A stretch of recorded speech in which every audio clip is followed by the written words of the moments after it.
PLZ. Subscribe at Dilip Vlog 7 Hello guys. YouTube channel.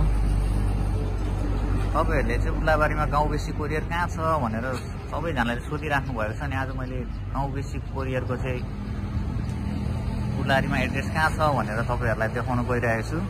यो हाम्रो गाउँ बेसी लजिस्टिक गाउँ बेसी कोरियर चाहिँ उल्लाबारीको ठ्याक्कै पूर्व स्ट्यान्डमा छ। ठ्याक्कै तपाईले हेर्नुभयो भने चाहिँ यो उल्लाबारीको पूर्व स्ट्यान्ड, यतापट्टि चाहिँ समक जाने बसहरु, काँगडभिट्टा जाने बसहरु रोकिन्छ। ठ्याक्कै यो बस स्ट्यान्डकै अगाडि चाहिँ तपाईहरु यता चोकबाट आउँदै हुनुहुन्छ भने चाहिँ ठ्याक्कै मावा शाखा पुल पारी ठ्याक्कै यहाँ मावा शाखा पुल कट्टे बित्तिकै यहाँ स्ट्यान्ड आउँछ। यहाँ चाहिँ गाडीहरु यसरी रोक्छ। अनि यसकै उत्तरपट्टि चाहिँ यहाँ एउटा बिल्डिङ छ। यहाँ चाहिँ तपाईहरुले देख्न सक्नुहुन्छ गाउँ बेसी लजिस्टिक्सको बोर्ड। यहाँ चाहिँ मधुरो छ बोर्ड, तर यो CSCI कम्प्युटर सेन्टरकै मुनि चाहिँ हाम्रो गाउँ बेसी लजिस्टिक्स छ। अनि तपाईहरु कोही अफिसमै आउन चाहनुहुन्छ भने चाहिँ ठ्याक्कै यता दमकतिरबाट आउँदै हुनुहुन्छ भने चाहिँ माओ खोलाको पुल पट्ने बित्तिकैको यो पूर्व जाने स्ट्यान्डमै हो।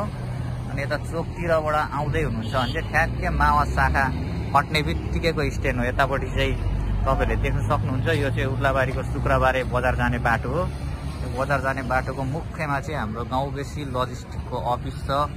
तपाईहरु आउनुभयो भने चाहिँ यो भर्याङदेखि सिधापट्टिको तलको चाहिँ यो हाम्रो अफिस गाउँ बेसी लजिस्टिकको। बाहिर यहाँ गाउँ बेसी कोरियर लेखेको देख्न सक्नुहुन्छ।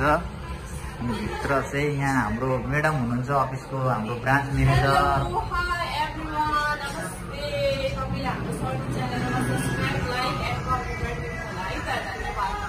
यता हुनुहुन्छ हाम्रो गाउँ बेसी लजिस्टिक्सको राइडर, डेलिभरी गर्ल्स। सामानहरु चाहिँ यसरी आएको हुन्छ हाम्रो अफिसमा। अनि यो चाहिँ पठाउने सामानहरु हो, अर्डर प्लेटहरु हुँदैछ।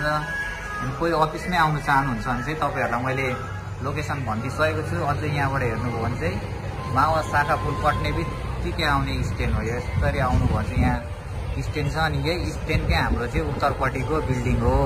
तपाईहरु आउन सक्नुहुन्छ अफिसमा पनि सामान लिएर। सामान पठाउनु पर्ने छ भने चाहिँ आउन सक्नुहुन्छ। Okay, thank you.